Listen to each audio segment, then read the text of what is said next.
¿Sale? Sí, está bien, doctora. Sí, extra. Bueno, ok. Pues buenos días. Entonces, si gustan, ya empezamos con el tema de hoy. Sí, doctora. Ya me escuchan, ¿verdad? Buenos días, compañeros. Pues comenzamos con el primer tema que corresponde al de asepsia y antisepsia y técnicas y procedimientos de regiones quirúrgicas.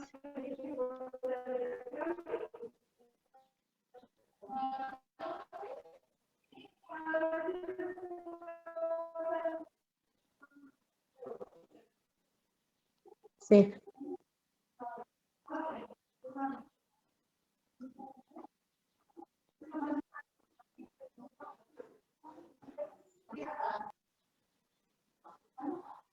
Una pregunta, ¿sí se ve la pantalla?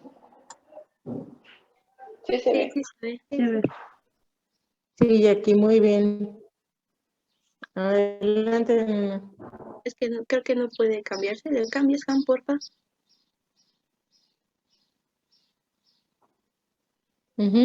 Bueno, yo sí la veo.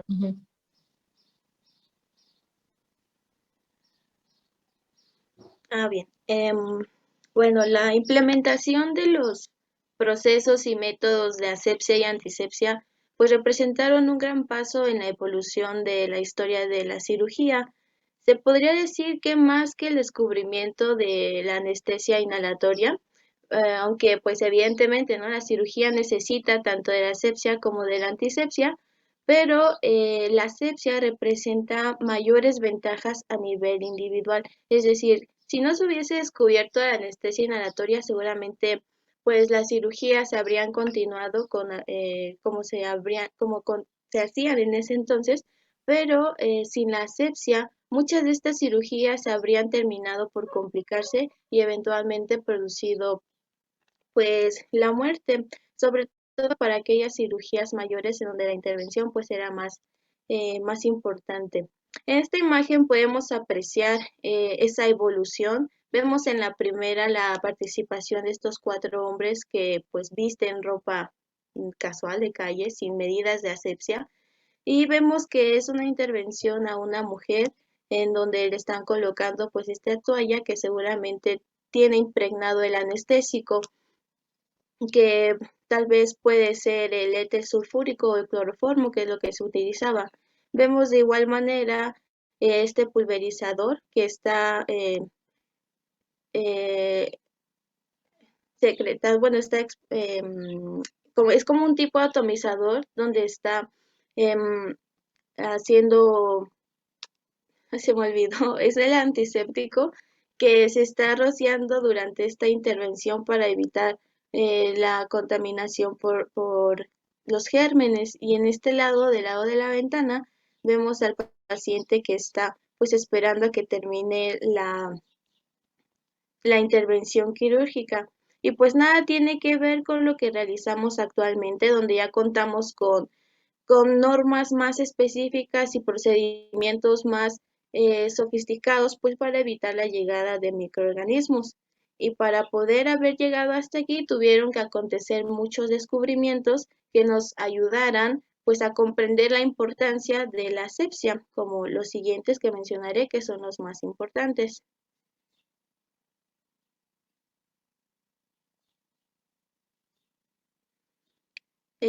Comenzamos con Hipócrates, quien ya comenzaba a tener como una noción de la importancia de los procesos de asepsia, en donde cuando recomendó el uso del vino o del agua hervida para poder lavar las heridas. También a Galeno, quien hacía hervir los instrumentos que usaba para atender las heridas de los gladiadores, y pues seguramente ambos no sabían por qué, la razón exacta de por qué tenían que hacerlo, pero obviamente eran técnicas que les funcionaban y evidentemente pues las continuaron, ¿no? Las realizaban. También tenemos a Ignacio Semmelweis, quien introdujo la práctica de lavado de manos. Él demostró que había una asociación entre las infecciones puerperales de las mujeres que estaban pues, en el pabellón de maternidad, los asociaba a las manos contaminadas de los médicos que los atendían, ya que estos pues iban a atender a las mujeres después de realizar necropsias.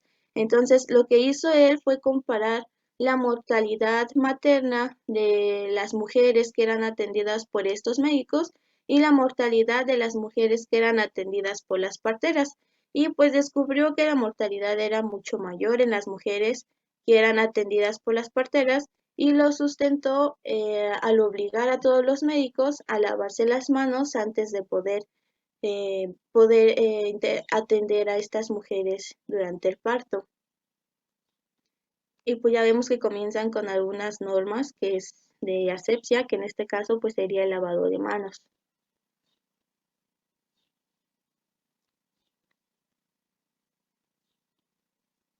Otra gran aportación sin duda fue la de Louis Pasteur, quien valida la teoría de que las enfermedades son producidas por gérmenes.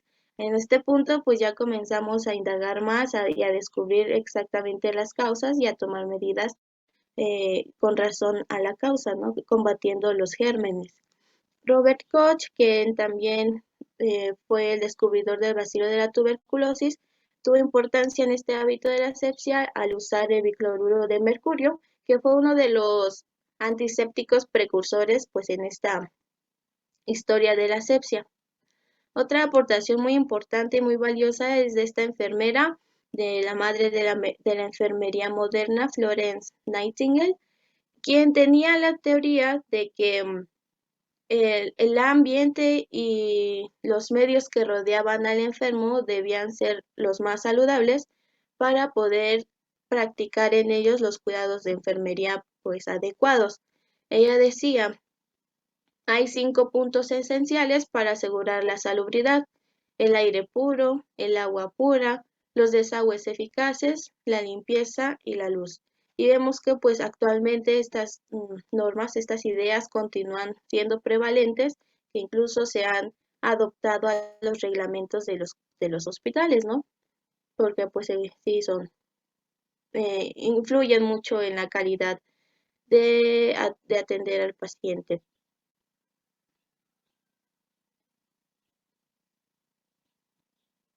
La que sigue, por favor.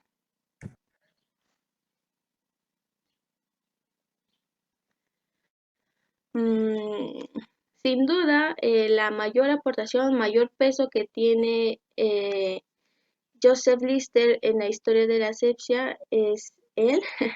Él adoptó las conclusiones de Louis Pasteur sobre que los gérmenes son los causantes de las infecciones de las heridas, por lo que para él fue muy importante evitar o usar antisépticos para los instrumentos y para lavar las manos de los cirujanos antes de realizar una cirugía, por lo que desarrolla estos métodos de asepsia y antisepsia. Para esa acción, pues comienza a usar el fenol como antiséptico y también fue el inventor de este pulverizador de gas carbónico que lo veíamos al inicio, que se rociaba durante toda la intervención para evitar la llegada de los gérmenes. Y finalmente tenemos a William Halsted, quien introduce la práctica del uso de guantes, y seguramente muchos de ustedes ya conocen la historia romántica que hay detrás de este acontecimiento. Resulta que William pues era un cirujano y conoce a esta enfermera, Caroline, quien era su enfermera instrumentista. Pues el amor nace entre ellos y pues comienzan a enamorarse.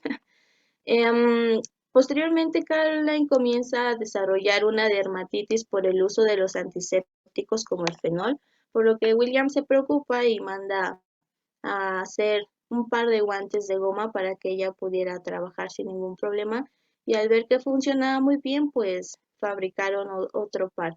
Luego comenzaron a utilizar los auxiliares y finalmente comenzó a darles uso también los médicos.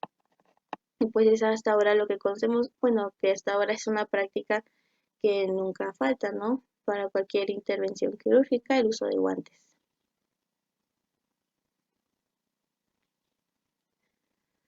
Bien, vamos a ver los conceptos. Asepsia proviene del griego a, que es privativo de o sin, y sepsis, putrefacción, sin putrefacción.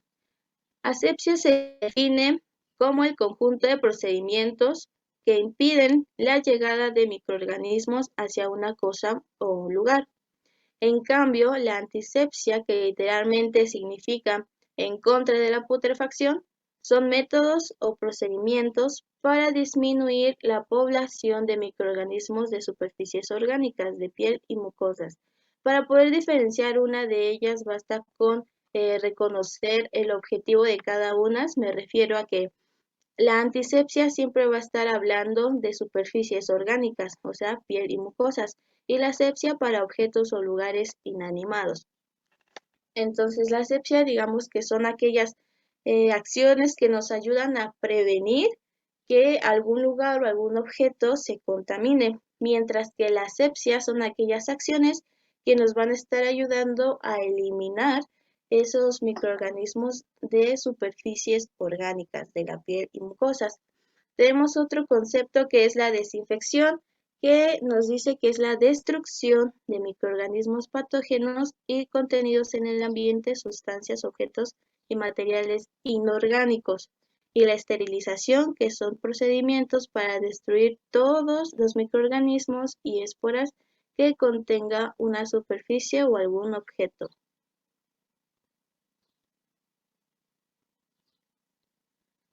Para comprender un poquito más lo que es la asepsia se consigue dentro del hospital en general al momento de desinfectar las habitaciones, las camas, los pasillos y los medios de transporte de los pacientes. Se consigue a la entrada del quirófano mediante acciones del personal, como el cambio de ropa, la cobertura del cabello, el uso de botas quirúrgicas, por parte de los pacientes mediante el cambio de cama y también por desinfección de los instrumentos. Dentro del quirófano, la asepsia se consigue mediante el uso de las lámparas de ultravioleta y el acondicionamiento del aire, que algunos quirófanos pues cuentan con un flujo laminar e incluso algunos contienen filtros que retienen estos microorganismos. Entonces, pues es evitar que lleguen los microorganismos a ese lugar en específico, pues el quirófano, y a los objetos que serían pues el instrumental y demás. Y la asepsia, que la conseguimos mediante ya sea el lavado, el arrastre o el cepillado de gérmenes de la piel y de las mucosas, mediante el uso de distintos compuestos como los compuestos yodados, los alcoholes, la clorhexidina o el hexaclorofeno, perdón. Entonces, pues la antisepsia va más enfocada a la eliminación de estos microorganismos, pero en superficies orgánicas.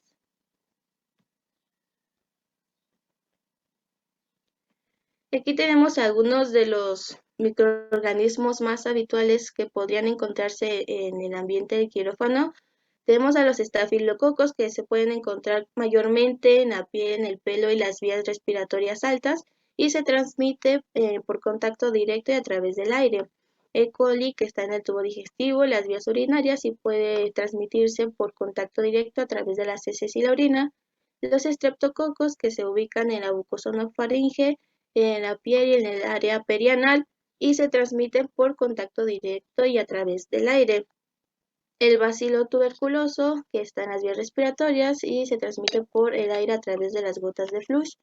La Serratia marcescens, quien se encuentra en las vías urinarias y las vías respiratorias, se puede transmitir por contacto directo y a través del agua.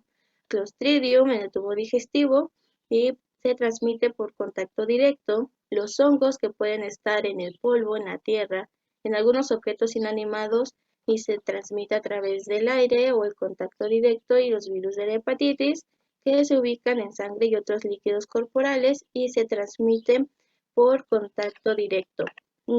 Todas estas técnicas de asepsia y antisepsia se han ido modificando en los últimos años, obviamente.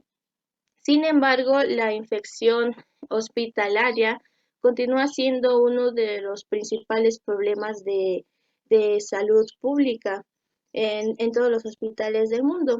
Y digamos que la clave para poder combatir este problema la encontramos en esto que conocemos como la cadena epidemiológica, que consta de 6 factores: el agente infeccioso, el reservorio, la vía de salida, la vía de transmisión, la vía de entrada y la susceptibilidad del huésped. De todos estos, el más importante es la vía de transmisión para poder combatir este problema de infección hospitalaria, y lo podemos combatir mediante acciones que son muy sencillas, como el lavado de manos, la desinfección, la limpieza, la esterilización. De ahí la importancia de este concepto de conciencia quirúrgica, el cual nos habla de que es importante tener una capacidad de autoinspección y autorregulación en el comportamiento de nosotros como personal que estamos en el quirófano, ya sea el médico, de la enfermera, del circulante, frente a las normas y procedimientos de la asepsia. De nada sirve contar con mucho conocimiento acerca del tema y con el desarrollo de nuevas tecnologías si nosotros no somos honestos a la hora de intervenir, ¿no? De participar en estas intervenciones quirúrgicas. Y es una responsabilidad en conjunto de todos los que se encuentran ahí, puesto que pues tenemos como obligación informar si se ha violado pues alguna norma de asepsia, para poder hacer alguna acción que nos permita disminuir el riesgo de infección de los pacientes, ¿no? Y ya de este concepto de conciencia quirúrgica depende la calidad de atención que reciban los pacientes. Y para la conciencia quirúrgica son importantes estos 4 aspectos: el cuidado, la conciencia, la disciplina y la técnica.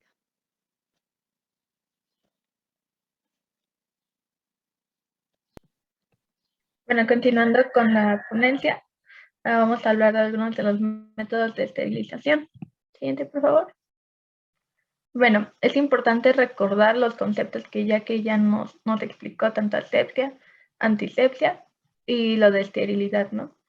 Que retomando eso, pues el antiséptico, recuerden, en superficies orgánicas, y la asepsia en inorgánicas.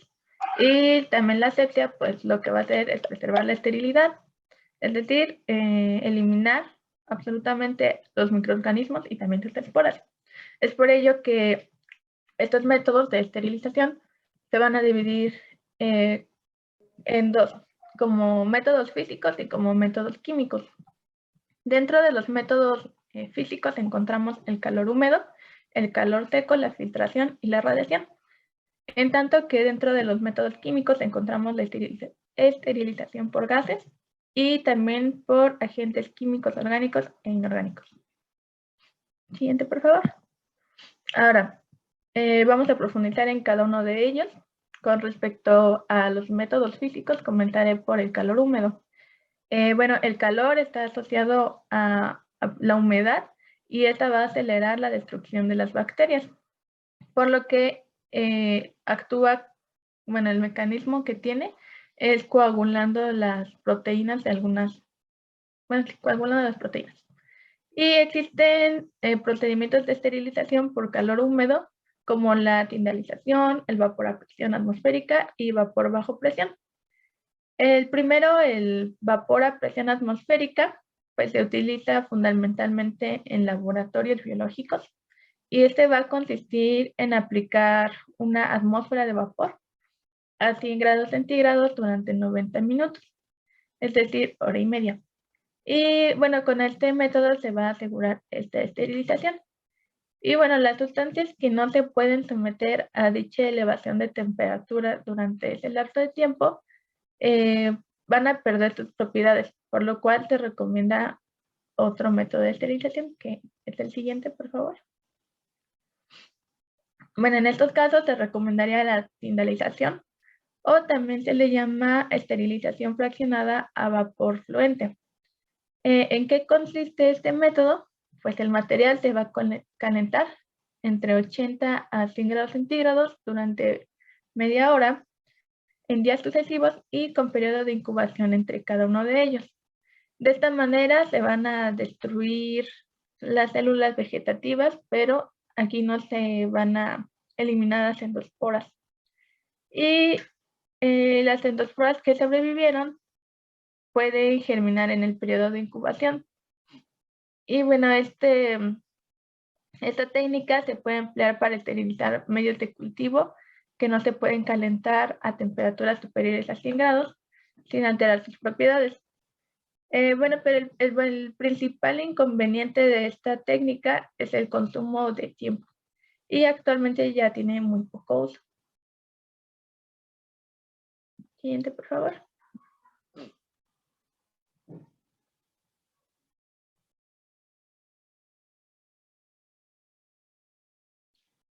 Bien, ahora tenemos el vapor bajo presión.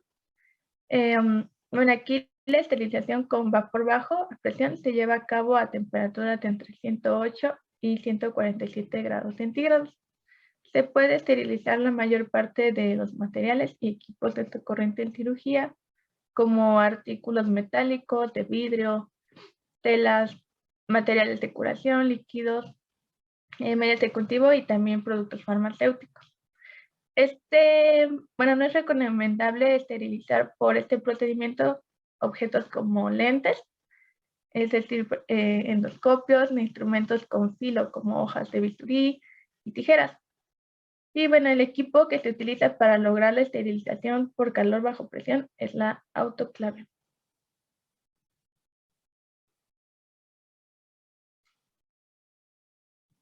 Siguiente, por favor. Ok, ahora dentro de los medios físicos por calor seco, tenemos el flameado. Un ejemplo lo constituye el mechero de Bunsen, el cual se va a utilizar en laboratorios para esterilizar asas de platino empleadas en las siembras. Tenemos también la incineración, que bueno, esta es utilizada para piezas anatómicas y fomites. En la actualidad, este método está sujeto a normativas de control para la contaminación atmosférica que produce, sobre todo si se someten a este procedimiento materiales plásticos, hule y PVC, lo cual pues genera desechos tóxicos. Y finalmente dentro del calor seco tenemos el aire caliente, que es un método que alcanza temperaturas de 160 a 180 grados centígrados y se utiliza para vidrio y material de metal durante 1 hora de exposición.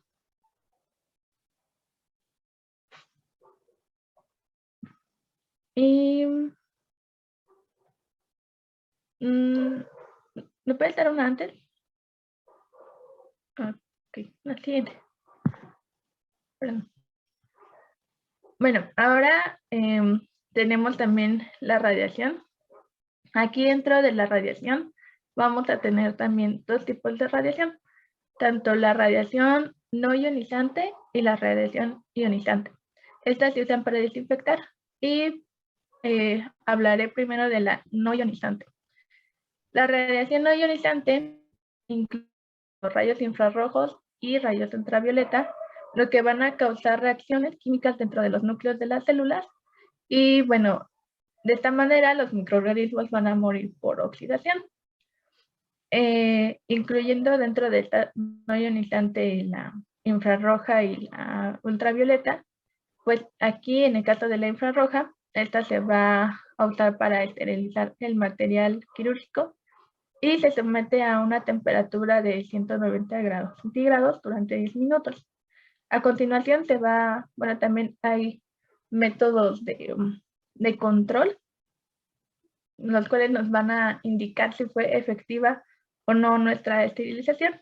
En este caso, pues hay un tubo de Bowne, así se le conoce, y este va a cambiar de color. Si está en rojo, pues significa que no fue efectiva nuestra esterilización. Si está en naranja, significa que es de dudoso uso. significa que pues, ha sido desinfectado con éxito y lo podemos usar sin problema. Siguiente, por favor. Ok, ahora en el caso de la radiación ultravioleta, esta tiene un alto grado de transmisión en el aire y en el agua, y las bacterias, virus y la mayor parte de los hongos son vulnerables a este tipo de radiación. La exposición excesiva de la misma ha dado origen a graves quemaduras tanto en la piel, por lo que se ha limitado el uso de este tipo de radiación en salas de operaciones. Además, también se ha comprobado que no hay diferencia en el índice de infección cuando se usa este medio versus una adecuada aplicación de medidas generales de asepsia y antisepsia convencionales. Este método se emplea generalmente en laboratorios, cuartos o depósitos que requieren la esterilización de un área. Para ello, pues se encienden las lámparas por periodos determinados con el fin de erradicar la población bacteriana cuando estos cuartos y depósitos están sin el personal. Y también se utiliza para esterilizar agua. Siguiente, por favor. Ok. Ahora, todo eso fue de la no ionizante. Ahora vamos a hablar de la radiación ionizante. Esta principalmente usa lo que son los rayos gamma y la radiación electrónica de alta energía. En la acción de este tipo de radiación debe su efecto ya que tiene acción sobre el ADN del núcleo y sobre los componentes vitales de la célula. Estos dos métodos, tanto los rayos gamma como la radiación electrónica, van a medirse en lo que se conocen como RATs. Siguiente, por favor. Y bueno, la dosis necesaria para la esterilización de los instrumentos va a ser a partir de los 2.5 megarats. Aquí las bacterias gram negativas son más susceptibles que las gram positivas, y las esporas bacterianas, los hongos y los virus, que pues son más o menos la bibliografía dice de entre 20 a 75 micras, van a requerir para este exterminio hasta 4 rats. Y este procedimiento se va a usar mayoritariamente dentro de la industria farmacéutica. Siguiente, por favor. Ok, todos los anteriores fueron los métodos físicos. Ahora vamos a continuar con el siguiente tipo de métodos, que son los métodos químicos. Por favor. Dentro de este vamos a tener la esterilización por gas, en la cual principalmente se utilizan el óxido de etileno, el formaldehído y la propiolactona beta. Estos gases van a ejercer su acción sobre las bacterias y los virus por alquilación de grupos de enzimas. Se va a emplear en artículos de vidrio, sobre todo en lentes. Aquí sí lo podemos usar en lentes como el endoscopio, metales como instrumentos de filo, tanto bisturí como tijeras, en tela, papel, hule y plástico, así como mangueras de anestesia, también en sondas endotraqueales y circuitos de inhalación, entre otros.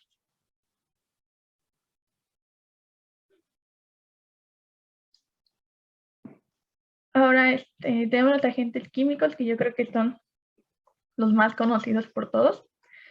Y en cirugía se utilizan pues muchas sustancias químicas, ¿no? Ya sea como agentes de esterilización, como desinfectantes, bactericidas o antisépticos. Una misma sustancia también puede acciones según la concentración que le demos. El antiséptico y el desinfectante ideal debe tener una serie de características que son las que están aquí listadas. Según el caso, pues debe tener una acción germicida, y si es un bactericida, pues debe tener una acción antiséptica de espectro antimicrobiano. No debe ser tóxico para el paciente, no debe provocar alergias, debe tener un efecto inmediato y también con una duración prolongada, mínimo de 60 minutos. Debe tener la capacidad de saponificación, no tiene que ser corrosivo, debe tener un olor agradable, económico y además removible. Siguiente, por favor.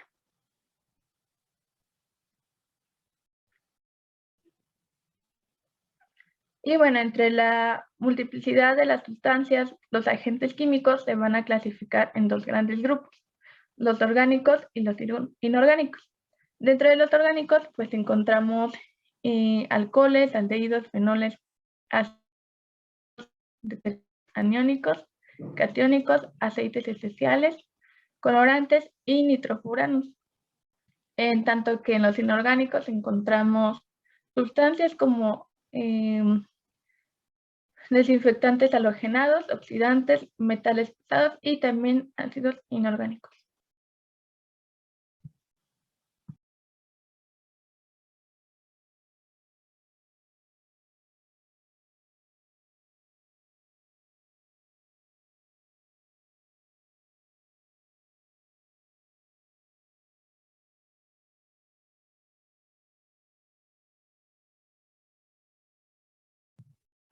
Ok, sí se escucha, ¿verdad?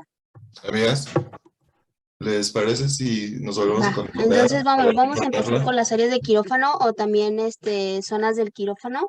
Y tenemos que pues son pues la principal función de estas va a ser eliminar las fuentes de contaminación. En sí, el quirófano, que es un quirófano, pues es esta áreas o, bueno, esta sala o área aislada, independiente de lo que es pues, el hospital o la clínica, pues en el que se van a llevar a cabo pues, procedimientos quirúrgicos. Y pues la principal, pues, de lo que vamos a ver aquí es eliminar las fuentes de contaminación. Uy, ¿se ve? Creo que ya se va a acabar el tiempo. Entonces, vamos a tener que las áreas del quirófano las vamos a dividir en tres por este objetivo, ¿no? Más que nada, estos van a funcionar como un filtro que nos van a ayudar como, bueno, en un filtro progresivo, primero el área negra, gris y blanca, que van a ser como, pues, para evitar este paso de, ya vimos toda esta historia en cuanto a lo que es, pues, mantener súper, pues, tratar de el esterilizado, lo que es el quirófano, entonces para esto sirven estas áreas. Y tenemos que se van a dividir en tres, empezando por el área negra, que es esta primera zona de restricción, donde solo se va a permitir el acceso con bata clínica, que es decir, que el paciente con su cubrebocas, con su gorrito quirúrgico, su pijama quirúrgica, y aquí puede usar unas botas que pueden ser de tela